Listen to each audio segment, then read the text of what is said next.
ये चीज होती क्या है। देखिए अगर मैं इसके बारे में बात करूं तो सिंपल सा आप लोग जानिए कि सीखने की क्षमता या योग्यता में कमी को अधिगम अक्षमता कहते हैं।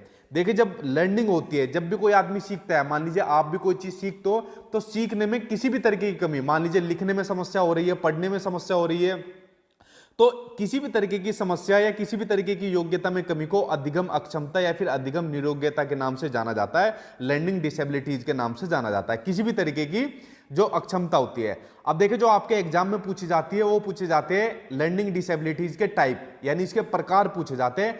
इन प्रकार को आपको अच्छे तरीके से देखना है क्योंकि एक नंबर का कोई ना कोई आपके एग्जाम में इनमें से एग्जामिनर दे देता है उठाकर, ठीक है। देखिए अगर मैं बात करूं आपके पहले प्रकार की तो वो है आपका डिसलेक्सिया।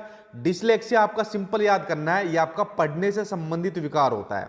देखिए जब बच्चों को पढ़ने से संबंधित कोई भी कठिनाई आए, मान लीजिए बच्चा फ्लो में नहीं पढ़ पाता, ठीक है, बच्चा फ्लो में नहीं पढ़ पाता, या बच्चा सही स्पीड से नहीं पढ़ पाता, या फिर बच्चा मान लीजिए शब्दों को उल्टा पढ़ता है, यानी कि मान लीजिए बच्चा किसी शब्द को सा को वाज पढ़ता है, उल्टा पढ़ता है, बी को डी पढ़ता है, तो पढ़ने से संबंधित XYZ जितने भी विकार हो जाएंगे वो आपके डिसलेक्सिया से संबंधित आपके विकार हो जाएंगे, ठीक है। सिर्फ सीधा याद कर लेना, पठन से यानी कि पढ़ने से, रीडिंग से संबंधित आपके जितने भी विकार होंगे वो आपके डिसलेक्सिया से संबंधित हो जाएंगे, ठीक। चलिए देखते हैं अब आपका दूसरा विकार। दूसरा विकार आपका दिया हुआ है डिस्ग्राफिया। देखिए डिस्ग्राफिया के अंदर क्या आ रहा है, ग्राफ, और ग्राफ के अंदर क्या करते हैं, ग्राफ के ऊपर हम लोग लिखते हैं, तो लिखने से संबंधित जितने भी विकार होंगे वो आएंगे आपके डिस्ग्राफिया के अंतर्गत, ठीक। जैसे वहां पर बच्चा सा को वाज पढ़ता है, अब यहां पर सा को वाज लिखता है, वहां पर पढ़ने का है, यहां पर लिखने का है, कंफ्यूज मत हो जाना, ठीक है। बी को डी लिख देता है, उल्टा लिख देता है, या फिर उसके लिखने में, उसके लेखन में सफाई नहीं मिलती, ठीक है, बहुत सफाई नहीं मिलती उसके लेखन में। लिखने से संबंधित जितने भी विकार हो जाएंगे वो आपके डिस्ग्राफिया आ जाएंगे। और सिंपल सी ट्रिक है इसके अंदर, डिस्ग्राफिया के अंदर ग्राफ आ रहा है और ग्राफ के अंदर क्या होता है, ग्राफ के ऊपर लिखा जाता है, ठीक। तो दूसरा विकार आपका हो गया। अगला देखते हैं तीसरा विकार। तीसरा विकार आपका डिसकैलकुलिया। कैलकुलिया के अंदर किसकी साउंड आ रही है, ये कैलकुलेटर की साउंड आ रही है। और देखिए कैलकुलेटर पर बेसिकली काम क्या करते हैं, कैलकुलेटर पर हम कैलकुलेशन का काम करते हैं। तो गणितीय गणना से संबंधित जितने भी विकार होंगे, यानी मैथमेटिक्स से संबंधित जितने भी विकार होंगे वो आपके डिसकैलकुलिया के अंतर्गत आएंगे, ठीक। जैसा मान लीजिए कोई बच्चा नंबर्स में किसी को दिक्कत होती है, किसी को न्यूमेरिकल में दिक्कत होती है, किसी को कंसेप्ट में दिक्कत होती है, थ्योरम में दिक्कत होती है, तो जितने भी तरीके के गणित से संबंधित विकार होंगे, कैलकुलेशन से संबंधित विकार होंगे, वो सभी विकार आपके डिसकैलकुलिया के अंतर्गत आएंगे, ठीक। और डिसकैलकुलिया के अंतर्गत कैलकुलिया की आपकी कैलकुलेटर की साउंड आ रही है, सिंपल समझ जाना, कैलकुलेटर मतलब कैलकुलेशन करना, ठीक। ये आपकी तीसरी ट्रिक हो गई। उसके अलावा अगला विकार आपका डिस्मोर्फिया। अब देखिए डिस्मोर्फिया के अंतर्गत क्या होता है, डिस्मोर्फिया के अंदर आ रहा है आपका मोर, ठीक। डिस्मोर्फिया के अंदर आ रहा है आपका मोर। अब डिस्मोर्फिया के अंदर क्या होती है, भ्रम वाली स्थिति हो जाती है। भ्रम वाली स्थिति क्या हो जाती है, जो बॉडी की जो शेप होती है उसमें बच्चा अंतर नहीं कर पाता। वो कैसे, मान लीजिए बच्चे ने एक तरफ मोर देखा, एक तरफ मुर्गा देखा, अब बच्चों को क्या लगा, यार दोनों दिखने में तो एक जैसे ही लग रहे हैं, यानी जो उनकी बॉडी की जो शेप है उसमें वो अंतर नहीं कर पा रहा, भ्रम की स्थिति में, कंफ्यूजन की स्थिति में है कि इनमें मोर कौन सा है और इनमें मुर्गा कौन सा है, ठीक। तो इस तरीके से जो आपकी बॉडी शेप की भ्रम वाली स्थिति होती है वो होती है आपकी डिस्मोर्फिया। और डिस्मोर्फिया के अंदर मोर आ रहा है तो मोर और मुर्गा समझ जाना आप लोग, इनके अंदर बच्चा कंफ्यूज हो जाता है, भ्रम की स्थिति में हो जाता है। अगर मैं अगले विकार की बात करूं तो अगला विकार आपका डिस्फेजिया। डिस्फेजिया होता है आपका बोलने से संबंधित विकार या फिर आपका भाषा से संबंधित जो विकार होता है वो होता है आपका डिस्फेजिया। अब देखिए डिस्फेजिया के अंदर क्या साउंड आ रही है, डिस्फेजिया यानी फंसने की साउंड आ रही है, यानी जब बोलते टाइम आदमी फंस जाता है, अपने विचारों को व्यक्त नहीं कर पाता, अपनी भाषा को व्यक्त नहीं कर पाता। जैसे फॉर एग्जांपल ये बच्चे अपने पापा से बात करना चाहती है फोन पर, लेकिन अपने विचारों को कह नहीं पाते कि पापा आज ये बात हुई, आज ये काम हुआ, मैं ये वो जितनी भी XY चीज है। तो बोलने से संबंधित या फिर भाषा से संबंधित जितने भी विकार होंगे वो आपके डिस्फेजिया के अंतर्गत आ जाएंगे।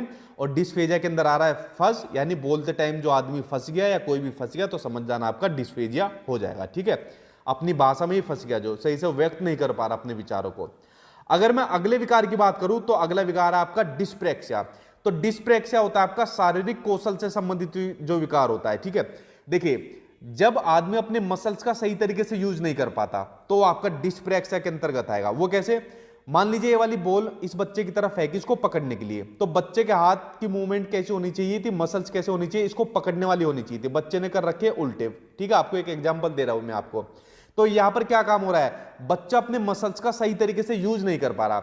अब मान लीजिए इस फुटबॉल को बच्चों को किक मारनी थी और पैर की उसने ऐसी किक मारी कि बॉल को ना लगकर बॉल के ऊपर लगे और बच्चा गिर गया। ठीक है, आपने देखा होगा कुछ बच्चे जो होते हैं तो वो सही से खाना नहीं खा पाते, खाना खाते तो अपने कपड़ों पर खाना गिरा लेते हैं। ठीक है, तो जो भी आपके शारीरिक कौशल से संबंधित विकार होंगे, जो आपके मोटर स्किल से संबंधित विकार होंगे, वो आपके किसके अंतर्गत आएंगे, आपके डिस्प्रेक्सिया के अंतर्गत आएंगे। ठीक है, इसमें कोई भी बच्चा अपने मसल्स का, मांसपेशियों का सही से इस्तेमाल करना नहीं जान पाता। और डिस्प्रेक्सिया के अंदर देखिए पैर की साउंड आ रही है, तो जब बच्चा अपने हाथ पैरों का सही से यूज नहीं कर पाता, यानी अपने मसल्स का सही से यूज नहीं कर पाता। ठीक, तो ये आपका छठा विकार हो गया। और जितने भी विकार बता रहा हूं ना आपके, यही बार बार आपके एग्जाम में पूछे जाते हैं, बस इन्हीं को कर लेना और करने की जरूरत नहीं है। जो आपका सातवां विकार बचा, सातवां विकार आपका डिस्थीमिया। अब देखिए डिस्थीमिया के अंदर क्या साउंड आ रही है, डिस्थीमिया के अंदर साउंड आ रही है थीम की। अब जो आपका चैप्टर है, आपका अधिगम विकार वाला चैप्टर है, बेसिकली आपने 6 विकार अभी तक पढ़ लिए और सभी विकारों को पढ़ने के बाद इसकी थीम क्या निकली है। अगर किसी बच्चे को इतने विकार हो गए या कोई भी विकार हो गया तो वो बच्चा तनाव में आ जाएगा। तो तनाव से संबंधित जो विकार होता है वो आपका डिस्थीमिया के अंतर्गत आते हैं। ठीक है, छोटे बच्चों के साथ साथ बड़े बच्चे, जैसे आप लोग जो वीडियो देख रहे हो, आप लोग भी तनाव ले जाते हैं। कुछ बच्चे बहुत ज्यादा, मान लीजिए फेलियर किसको मिल जाता है, एग्जाम पास नहीं हो पाता है, कुछ भी चीज, तो तनाव के अंतर्गत अंदर आ जाते हैं। ठीक है, तो डिस्थीमिया आपका तनाव से संबंधित विकार आ जाएगा, जिसके अंदर आपको थीम याद करनी है। इस पूरे चैप्टर की थीम है आपकी तनाव की। ठीक, तो फ्रेंड्स 7 तरीके के महत्वपूर्ण आपके विकार थे, बार बार आपके एग्जाम में यही विकार पूछे जाते हैं। अब मैं इन विकार से संबंधित कुछ क्वेश्चन आंसर कराऊंगा जो आपके टीचिंग के अलग अलग एग्जाम में कई बार पूछे गए। ठीक है, और बहुत से क्वेश्चन तो ऐसे हैं जो बार बार रिपीट होते हैं।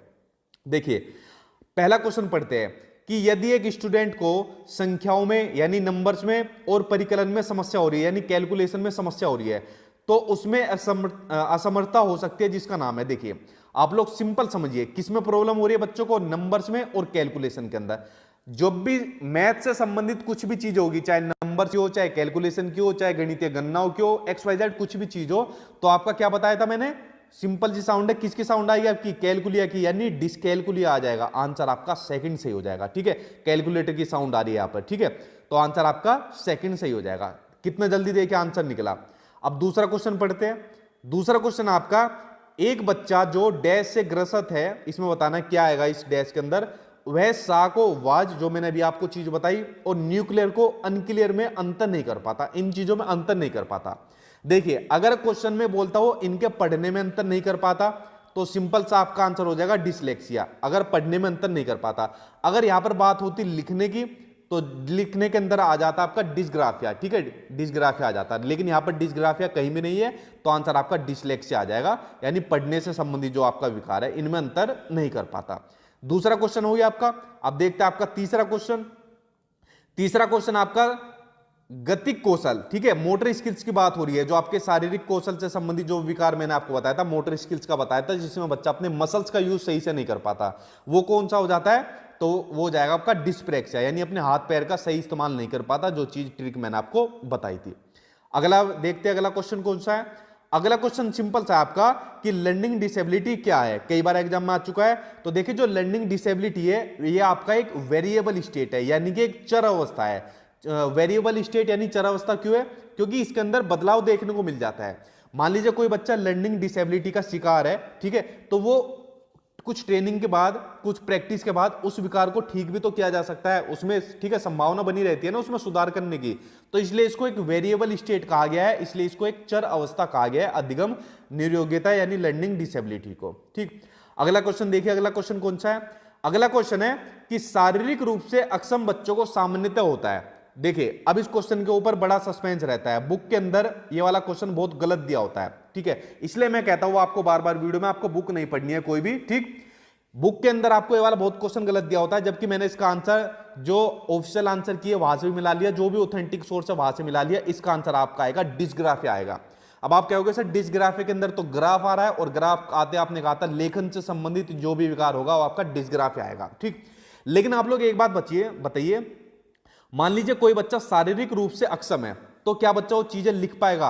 बिल्कुल नहीं लिख पाएगा वो चीजों को। ठीक है, वो बच्चा चीजों को नहीं लिख पाएगा। अगर मान लीजिए उसे कुछ लिखने के लिए दिया जाए, तो इसका आंसर आपको हमेशा डिस्ग्राफिया ही लगाना है। बड़ा कंट्रोवर्सी रही है इस क्वेश्चन के ऊपर, और मैं शुरू से यही कहता आया था डिस्ग्राफिया इसका आंसर है, और आपको डिस्ग्राफिया के साथ ही जाना है। ठीक है, अगर यहां पर आपका डिस्ग्राफिया हो जाता, आपका लेखन का हो जाता, तो आपको वैसे आंसर लगा देते। ठीक, चलिए बढ़ते अब आपके नेक्स्ट क्वेश्चन की ओर।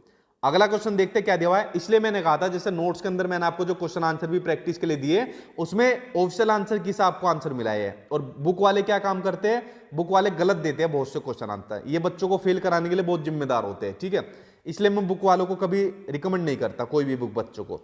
अगला क्वेश्चन आपका विकृत लिखावट। देखिए क्या बात आ गई, सीधा सा लिखावट आ गई, इंपेयर्ड हैंडराइटिंग की बात आ गई। तो जो विकृत लिखावट है, यानी सही से बच्चा लिख नहीं पाता, तो लिखावट की बात आ रही है, तो लिखा किस पर जाता है, लिखा जाता है ग्राफ पर। तो आंसर क्या हो जाएगा आपका, डिस्ग्राफिया हो जाएगा। ठीक, आंसर आपका पहला सी हो जाएगा। कितना जल्दी से इसका आंसर निकला है। अगला क्वेश्चन आपका भाषा अवबोधन से संबंधित विकार कौन सा है, जो आपका लैंग्वेज से डिसऑर्डर है। ठीक है, जब बच्चा अपनी भाषा को सही तरीके से अव्यक्त नहीं कर पाता है, वो कौन सा विकार हो जाएगा आपका, वो जाएगा आपका अफेजिया हो जाएगा। कौन सा हो जाएगा आपका, अफेजिया हो जाएगा। अब आप कहोगे सर आपने तो डिस्फेजिया बताया था, आपने बताया था डिस्फेजिया, यहां पर अफेजिया दिया हुआ है। देखिए सिंपल सा समझना मेरी बात को, जो मैं आपसे कहने वाला हूं। जिस भी विकार के अंदर पहले शुरू में आपको डिस देखने को मिलेगा, जैसे डिसलेक्सिया, डिस्ग्राफिया, डिस्फेजिया, इस तरीके से डिस्मोर्फिया, डिस्थीमिया, तो जिसके शुरुआत में आपको डिस देखने को मिले, तो समझ जाना उस विकार का समाधान किया जा सकता है, उस विकार का समाधान या उसको ठीक किया जा सकता है। उसको कुछ ट्रेनिंग देकर, उसको प्रैक्टिस कराकर इसका समाधान किया जा सकता है। लेकिन जिसके आगे आपको ए दिख गया, अफेजिया इस तरीके से दिख गया, तो इसका समाधान नहीं हो सकता, इस विकार का समाधान बिल्कुल नहीं किया जा सकता। जैसे मान लीजिए कोई आदमी बिल्कुल बोल ही नहीं सकता, मान लीजिए बोलने से संबंधित विकार आपका डिसलेक्सिया है, तो ठीक है, तो डिसलेक्सिया में कुछ प्रैक्टिस के बाद, कुछ ट्रेनिंग देने के बाद, गोली देने के बाद उसको ठीक किया जा सकता है। लेकिन मान लीजिए कोई बच्चा बोल ही नहीं सकता, या कोई भी आदमी बोल नहीं सकता, ठीक है, तो उसको ठीक किया जा सकता है, नहीं किया जा सकता, तो इसलिए ए लगाते हैं उसके आगे। तो आंसर क्या हो जाएगा, डिसफेजिया यानी अफेजिया हो जाएगा, यानी भाषा के अंदर फंस गया, अपने विचारों को अभिव्यक्त नहीं कर पा रहा है। आंसर फोर्थ हो जाएगा। ठीक, तो ये आपका ए का और डिस का आप लोग आई होप समझ गए होंगे, बहुत बच्चे कंफ्यूज होते हैं इसके अंदर। अगला क्वेश्चन देखिए, बड़ा महत्वपूर्ण क्वेश्चन है, कई बार आपके एग्जाम में देखने को मिलता है। क्वेश्चन आपसे पूछा है कि निम्नलिखित में से कौन सा विकासात्मक विकार, यानी कि यहां पर बात हो रही है डेवलपमेंटल डिसऑर्डर की बात हो रही है, विकासात्मक विकार का उदाहरण नहीं है। ठीक है, उदाहरण नहीं है, वो आपको बताना है। देखिए पहला होता है आपका ओटिज्म, आत्मविमोह। इसमें पता है क्या बच्चा क्या काम करता है, इसमें बच्चा खुद से ही ज्यादा बात करता है, वो दूसरों से ज्यादा इंटरेक्ट नहीं करता, चुपचाप रहता है, अपनी मस्ती में रहता है। ठीक है, ज्यादा दूसरों से बात नहीं करेगा, ना किसी के सामने अपने विचारों को ज्यादा अभिव्यक्त कर पाएगा।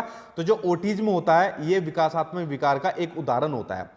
सेरिब्रल पाल्सी, ये भी आपका प्रमस्तिष्क जो घात होता है हमारे माइंड के पीछे, सेरेबल जो हमारा माइंड है, ये भी आपका इसका उदाहरण होता है। उसके अलावा पोस्ट ट्रोमेटिक स्टेज आपका इसका उदाहरण नहीं है। देखिए पोस्ट ट्रोमेटिक स्टेज क्या होता है, जैसे मान लीजिए किसी व्यक्ति ने कोई भी बुरी घटना देख ली और बुरी घटना को वो भूल नहीं पा रहा, बुरी घटना को वो भूल नहीं पा रहा। जैसे आपने एक मूवी देखी होगी, मूवी का नाम है करण अर्जुन। मूवी का क्या नाम है, करण अर्जुन, शाहरुख खान और सलमान खान वाली मूवी। तो इनके पिछले जन्म में जो अमरीश पुरी होता है, जो ठाकुर बनते हैं, वो इनको मार देते हैं, तो इनको सपने में दिखते हैं कि हमको किस तरीके से मारा गया था। ठीक है, तो ये क्या है, ये बुरी घटना है जिसको ये भुला नहीं पाते, तो ये होता है पोस्ट ट्रोमेटिक स्ट्रेस। तो ये आपका विकासात्मक विकार का उदाहरण नहीं है, बाकी आपका पहला भी है, दूसरा भी है। उसके अलावा जो चौथा है वो भी आपका विकासात्मक विकार का उदाहरण है। देखिए बड़ा इंपॉर्टेंट है, अभी एक एग्जाम में इसकी फुल फॉर्म पूछी गई थी, कि पूछा गया था ADHD, इसकी फुल फॉर्म बताइए क्या है। सिंपल इसकी फुल फॉर्म पूछ लिया एग्जाम के अंदर, जस्ट मैंने आपको कराया था पिछले एग्जाम में जो तैयारी कराई थी बच्चे की। तो इसकी फुल फॉर्म होती है attention deficit hyper activity disorder. इसकी फुल फॉर्म को याद करना। होता क्या है ये, देखिए जिसके अंदर ये वाला विकार होता है ना, वो बच्चा कहीं भी एक जगह आपको टिका हुआ नहीं मिलेगा। अपने घर के अंदर आपने देखा होगा, कोई बच्चा आपको ऐसा मिलेगा, वो कभी इस जगह बैठा मिलेगा, कभी इस जगह मिलेगा, कभी अपने हाथ में कुछ चीज ले लेगा, कभी कुछ चीज ले लेगा। अगर आप उसके हाथ में मोबाइल दे दोगे, या उसके हाथ में मान लीजिए टीवी का रिमोट दे दिया आपने, तो बहुत जल्दी जल्दी इनको चलाएगा, इनके बटन को बहुत जल्दी जल्दी चलाएगा। क्यों, उसके अंदर बहुत एक्टिविटी देखने को मिलती है, हाइपर एक्टिविटी उसके अंदर देखने को मिलती है। ठीक है, तो इसलिए इसको attention deficit hyper activity disorder कहा गया है, जो बच्चा बहुत हाइपर एक्टिव होता है। ठीक है, तो आई होप आप लोग